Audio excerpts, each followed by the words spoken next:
வணக்கம். நம்ம திருச்சி சத்திரம் பஸ் ஸ்டாண்ட்லேருந்து ஒரு 6 கிலோமீட்டர், சென்ட்ரல் பஸ் ஸ்டாண்ட்லேருந்து ஒரு 5 கிலோமீட்டர் தொலைவில் இருக்கக்கூடியது தான் இந்த உஜ்ஜீவநாதர் திருக்கோவில். உய்யங்கொண்டான் திருமலை அப்படிங்கிற இடத்துல இந்த கோவில் அமைஞ்சிருக்கு. இது கோயிலினுடைய கிழக்கு ராஜகோபுரம். மிகவும் பழைய காலத்து கோயில். உஜ்ஜீவநாதர் அப்படின்னா என்னன்னு கேட்டிங்கன்னா உயிர் தெழுதல் அப்படின்னு அர்த்தம். யம பயம் நீங்கிறது, உயிர் பயம் அப்படிங்கிறது போக்குறதுக்காக தான் இந்த கோவில் சொல்லியிருக்காங்க. உய்யங்கொண்டான் திருமலையில் அமைஞ்சிருக்கக்கூடிய உஜ்ஜீவநாதர் இறைவி பெயர் பார்த்தீங்க அப்படின்னு கேட்டிங்கன்னா மைவிலி மங்கை. இதுவும் மலைக்குன்றின் மீது அமைந்த ஒரு கோவில். 50 படிக்கட்டுகள். நம்ம ஒரு மலைக்குன்று மேலே தான் அந்த சிவபெருமானை தரிசனம் செய்ய நம்ம போகணும். இந்த மலைக்கு பெயர் கற்குடி மலை.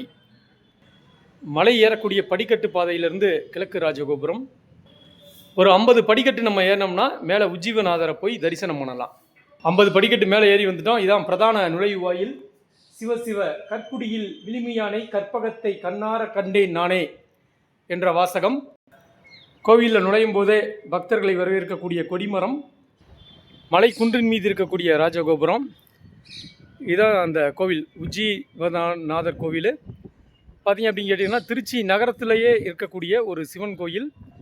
ஒரு 50 படிக்கட்டுகள், மலை குன்றின் மீது அமைந்திருக்கக்கூடிய உஜ்ஜீவநாதர் என்றால் உயிர் தெழுதல், யமபயம் போக்கக்கூடிய ஒரு ஆலயம்தான் இந்த உய்யங்கொண்டான் திருமலை. திருச்சியில் நகரில் இருக்கக்கூடிய உய்யங்கொண்டான் திருமலையில் அமைந்துள்ள உஜ்ஜீவநாதர் கோயில். நன்றி.